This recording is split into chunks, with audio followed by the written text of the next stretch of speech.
त्याची तर आयोजनच माझ्या सगळ्या मैत्रिणी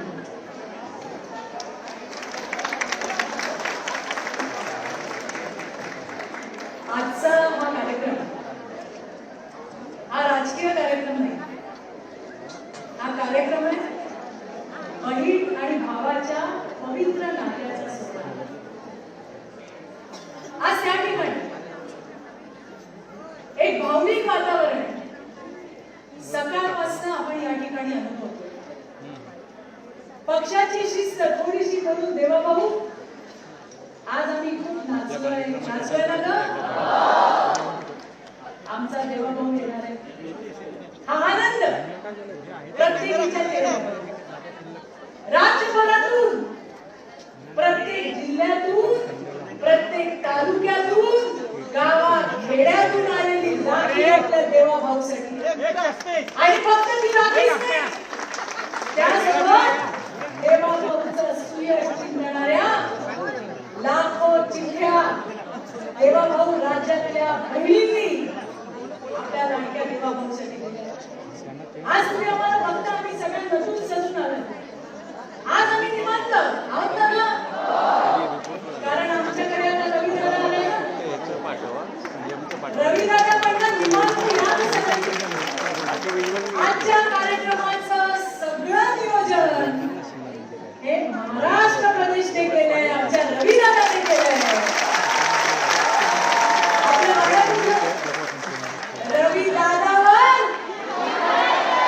रविदादावर जीव आहे ना, अशा रविदादाने आज आमच्यावरती कुठलीही जबाबदारी न देता तुम्ही या ग फक्त सगळ्यांनी देवाभाऊला भेटायला या निरोप दिला, आणि आम्ही सगळ्यांनी या ठिकाणी नाही तर प्रत्येक वेळेला टेन्शन असतं, अगं निघाली का, पोचली का, जेवली का, आली का, काहीच करावं लागलं नाही।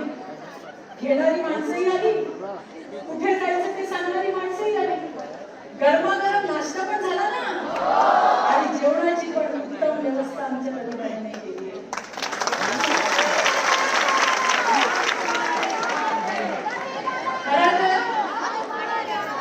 आजचा विषय मी जसं सांगितलं की हा काही राजकीय सोहळा नाही, हा भावनिक सोहळा, हा आपल्या देवाभाऊचा कार्यक्रम आहे। मला 6 वर्षापूर्वीची घटना, आशीषजी 6 वर्षापूर्वी माझा भारतीय जनता पार्टीत प्रवेश झाला। 20 वर्ष एका राजकीय पक्षात काम केल्यानंतर दुसऱ्या पक्षामध्ये आपल्याला जायचं, परत पहिल्यापासूनची एबीसीडी होती, अंधार होता डोळ्यासमोर की काय होईल। मला सगळ्यांना माहिती आहे की महिलांना राजकारणामध्ये काम करताना किती अडचणी येतात, आणि अशा वेळेला पूर्ण अंधार, काय होणार पुढे, फक्त आश्वस्त शब्द होते आपल्या देवाभाऊचे, चित्रताई काळजी करू नका, तुम्हाला योग्य जबाबदारी देऊ, तुम्हाला भारतीय जनता पार्टीत प्रवेश केल्याचा कधी अफसोस होणार नाही, तो दिवस आहे आणि आजचा दिवस आहे, मी तुमच्या समोर उभी आहे असं आपल्याला मैत्रिणींनो, मी राज्यातल्या मोठ्या नेत्यांसोबत काम केले, पण तुम्हाला मी आज त्यांचा आणि देवाभाऊचा फरक सांगणार आहे। फरक गोष्ट छोटीशी आहे पण कार्यकर्त्यांसाठी महत्वाची आहे। मला आठवतं की ज्या वेळेला आपण विरोधी पक्षात होतो त्यावेळेला तत्कालीन मुख्यमंत्री उद्धव ठाकरे सतत देवाभाऊचा अपमान करायचे, कमरेखालचे वार करायचे, वाटेल ते बोलायचे, खोटे नाटे आरोप करायचे। एक दिवस मी ठरवलं की मी जाणार, मी कुठे जाणार, मी जाणार मातोश्रीवर आणि जाब विचारणार उद्धव ठाकरेंना, का खोटे नाटे आरोप तुम्ही आमच्या देवाभाऊवर करताय। मला माहित नाही कुठून तरी देवाभाऊंना कळलं, ते म्हणले या जरा,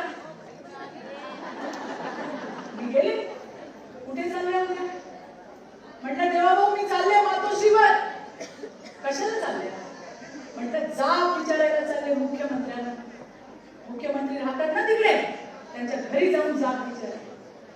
मैत्रिणींनो, फार मोठी गोष्ट आहे बरं, काय म्हणले मला म्हणले चित्राताई तुमचा राग कोणावर आहे, मुख्यमंत्र्यांवर। अहो मग मुख्यमंत्र्यांच्या घरी का जाताय?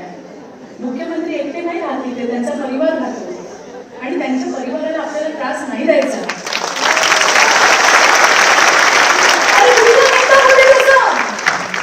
ते म्हणजे तुम्हाला जाब विचारायचं ना, मंत्रालयात जाणं विचारा, पण कुणाच्या परिवारावरती तिकडे जाऊन त्यांना त्रास देणं हे आपलं काम नाही. अशा विचारांचा आपला देवाभाऊ आणि म्हणून मी नेहमी सांगते, अरे आमच्या देवाभाऊवर टीका करणे सोपं आहे, एकदा देवाभाऊ होऊन दाखवा, मग आम्ही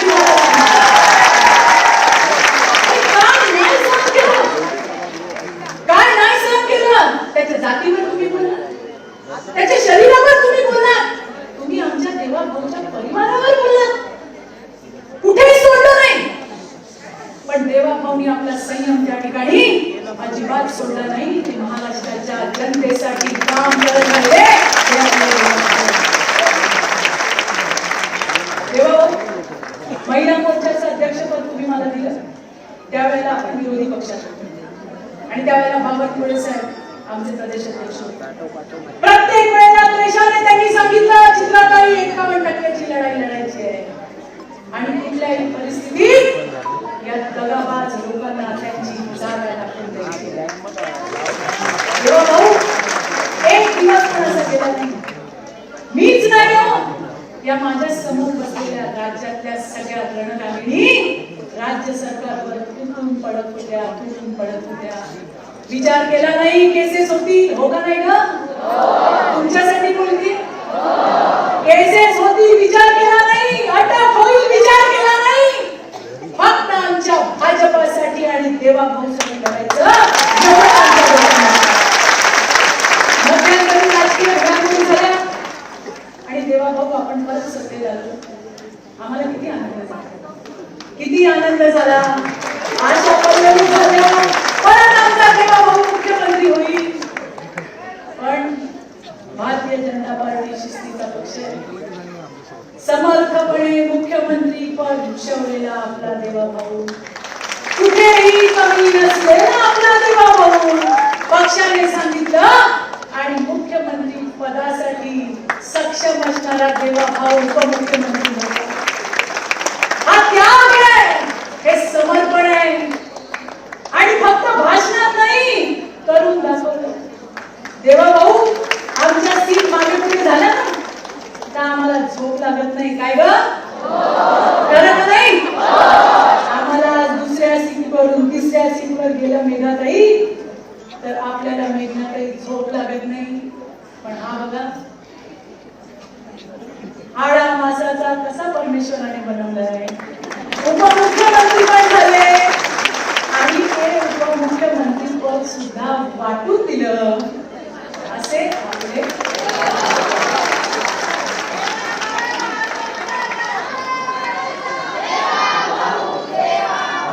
आता बोलू पुढे बोलू. मग झाली लोकसभेची निवडणूक. प्रत्येकीने काम केलं, जीव तोडून काम केलं, पण खोटं बोला, रेटून बोला हे आम्हाला करता आलं नाही. देवाभाऊ, आज मोदीजी 35% योजना महिलांसाठी, आज देवाभाऊ जास्तीत जास्त योजना महिलांसाठी. पण तरी सुद्धा एक नरेटिव्ह त्या ठिकाणी स्थापन करण्यात देवाभाऊ विरोधक यशस्वी झाले. आपल्या जागा तुम्ही आल्या, आमच्या प्रत्येकीच्या डोळ्यात पाणी आलं. इतकी मेहनत करून, इतकं काम करून सुद्धा लोक खोट्या नरेटिव्हला भुलली. मला आजही तो दिवस आठवतोय. देवाभाऊंनी प्रेस घेतली आणि सांगितलं या पराभवाची जबाबदारी माझी आहे. मी तर उपमुख्यमंत्री पदही सोडतो आणि 24 तास पक्षाच्या कामाला लागतो. त्यामुळे पदाची ठाव नाही, जे आहे तेही देणारा आपला आणि देवाभाऊ. त्याच दिवशी आम्ही खुणगाट बांधली, त्याच दिवशी खुणगाट बांधली, कमरेला पदर टोचून जे आम्ही बाहेर पडलो आणि एकच चंद द्वेष आणि राग डोक्यात, कमळ फुलवायचं, महायुतीचे उमेदवार निवडून आणायचे आणि आमच्या देवाभाऊला परत एकदा मुख्यमंत्री करायचं.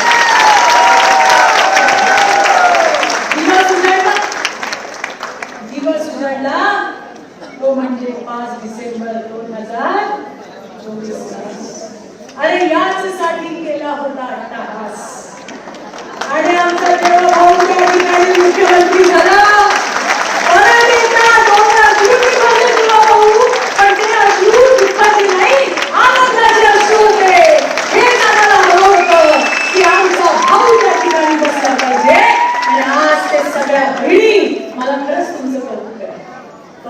अभिमान आहे. आज आठवण येते बावनकुळे साहेबांची.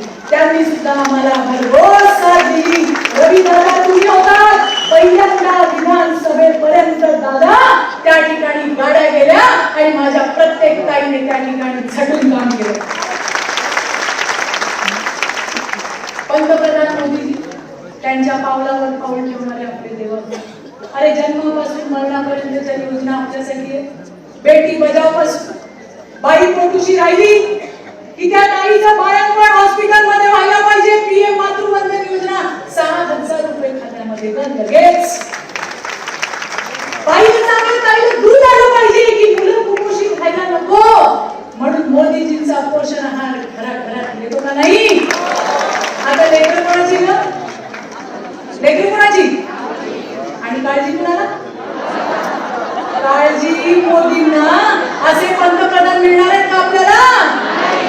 आणि त्यांच्या पावलावर पाऊल ठेवून आपल्याला लाडकी बहीण ही योजना म्हणजे आपल्यासाठी आधार ठरली. आधार ज्याचा उल्लेख आता वर्षाने केला.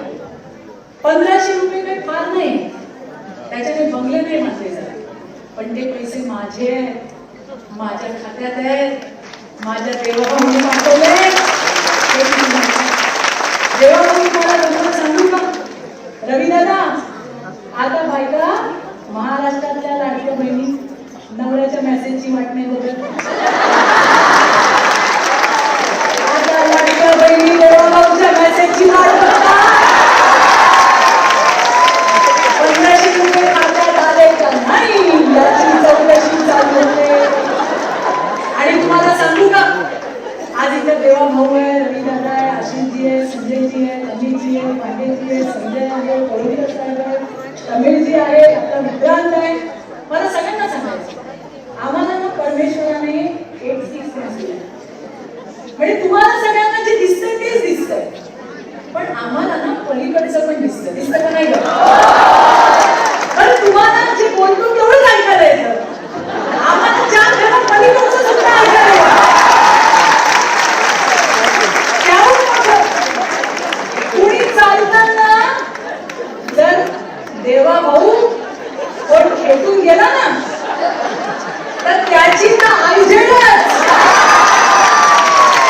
आणि जर चुकून धक्का लागला अशी ऐका जर चुकून धक्का लागला तर आम्ही म्हणतो दादा माफ करा. ही एक 6वा सेन्स आम्हाला परमेश्वराने दिला. हे का सांगितलं मी याच्यासाठी सांगितलं की जेव्हा लाडकी बहीण योजना त्या ठिकाणी प्रस्तुत केली त्यावेळेला काय म्हणायचे ना विरोधक. अरे ये गुंडा है, ये तो चलने वाला नहीं है, अरे हे तर फक्त तुम्हाला निवडणुकीपुरती आहे. आणि जसं त्यांना दिसायला लागलं ते म्हणले अरे नाही देवा भाऊ 1,500 देतो ना आम्ही 3,000 रुपये. पण मी मगाशी आमच्या सांगितलं ना देवा भाऊ 6 सेन्सच्या गोष्टी त्या याच्यासाठी की घरातल्या प्रत्येक बाईला नवरा किती नेता असू दे बाहेर घरचे मंत्री कोण ना या वेळेला आम्ही नवऱ्यांनी पण भाजपाला सगळ्यांनी मतदान करायचं. कारण आम्हाला माहिती आहे आमच्या संसारासाठी, आमच्या पोरांसाठी आणि आमच्या भविष्यासाठी जर कोण लढणारा असेल करणारा सत्यावर चालणारा जर कोण असेल तर त्याचं नाव काय आहे ग. आणि म्हणून देवा भाऊ तुम्ही काय फक्त आमचे भाऊ नाही आमच्या पोरांचे मामा सुद्धा. तुमच्या भाज्या खुश आहेत. आधी प्रश्न पडायचा आशिषजी इंजिनियर करायला पैसे कुठून आणायचे. रवी दादा डॉक्टरची फी कुठून भरायची. पण आमच्या मामाने आमच्या भाज्यांची सुद्धा सोय केली आहे. उच्च शिक्षण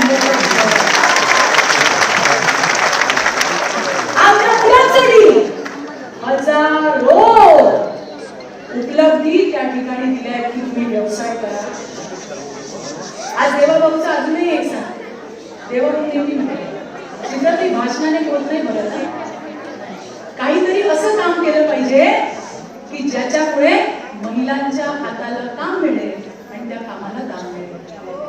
आणि त्याच्यातूनच आपल्या प्रवीण भाऊ दरेकरांच्या माध्यमातून राज्यभरामध्ये महिला सेवा सहकारी संस्था स्थापन केल्या गेल्या. मला आनंद वाटतो, मी जेव्हा भाऊकडे जाते तेव्हा ते पहिल्यांदा मला म्हणतात, चित्राताई त्या सेवा सहकारी संस्थांचं काय झालं, कुठपर्यंत काम आलं, आपण त्या महिलांना काम देणार आहोत. सतत सतत या लाडक्या बहिणीचा विषय आपल्या देवाभाऊच्या डोळ्यामध्ये डोक्यामध्ये सततचा चालू असतो. आणि म्हणून बहिणीला जेवढं सुख देता येईल, तिच्या चेहऱ्यावर जितका आनंद घेता येईल तितकी तो द्यायचा प्रयत्न कोण करताय. आणि म्हणून देवाभाऊ राज्यभरातल्या बहिणीला मनापासूनचे आशीर्वाद आणि शुभेच्छा. औषधंत व्हा, यशवंत व्हा, कीर्तिवंत व्हा, मनापासून करतो. आणि खरं तर सांगू का, जेव्हा टीव्ही बघतो ना, अरे अकेला देवेंद्र क्या करेगा, उनको तो आपने बिल्कुल भूल चला. आणि आज आम्ही जेव्हा महाराष्ट्राचं चित्र बघतो, सगळ्या ठिकाणी कोण दिसतं का आपल्याला? 100 दिवसांचा कार्यक्रम, 150 दिवसांचा कार्यक्रम, प्रत्येक घटकापर्यंत पोहोचण्याचा कार्यक्रम. अरे मुख्यमंत्री कसा असावा, तर आमच्या महाराष्ट्राच्या मुख्यमंत्र्यासारखा आमच्या देवाभाऊचा. आणि म्हणून देवाभाऊ आज भाषण नाही, आज आमच्या भावना तुमच्यापर्यंत. हजारो महिलांना बोलायचे बरं, सगळ्यांना थांबवले आम्ही म्हणा. त्यांना म्हणलं तुमच्या वाटेने मी बोलते, मला बोलायची संधी मिळाली. पण आज या राखीच्या कार्यक्रमासाठी आमची धुळ्याची जयश्री अहिराव, जिने संपूर्ण महाराष्ट्राची संयोजिका केली. जर काय आमची शिल्पा मराठे, तिने काम केलं. उत्तर महाराष्ट्रासाठी आमची रेखा वर्मा, पश्चिम महाराष्ट्रासाठी आमची कविता हिंगे. टाळ्यांना का करायचं, विदर्भासाठी आमची शालिनी डोंगरे, विदर्भ पश्चिमसाठी लक्ष्मी जाधव आणि मराठवाड्यासाठी प्रणिता चिखलीकर. जोरदार टाळ्या. पुन्हा एकदा खूप साऱ्या शुभेच्छा. आम्हाला माहिती आहे की अजूनही आपलं युद्ध संपलेलं नाही, उलट आता आमची जबाबदारी वाढली ना ग. देवाभाऊ जो निर्णय घेईल तो निर्णय गावाखेड्यापर्यंत पोहोचवायचं काम कोणाचं करणार का नाही, कधीपासून. आणि त्यामुळे देवाभाऊंनी राज्यातल्या बहिणींसाठी एकही निर्णय घेतला तर त्या निर्णयाला घराघरामध्ये पोहोचवायची आमची जबाबदारी. आणि देवाभाऊ ही जबाबदारी आम्ही सगळेजण निष्ठेने पार पाडू. हा शब्द या सगळ्या लाडक्या बहिणींच्या मार्फत तुमच्याकडे मी देते आणि माझ्या शब्दांना विराम देते. पण आमच्या लाडक्या भाऊच्या घोषणा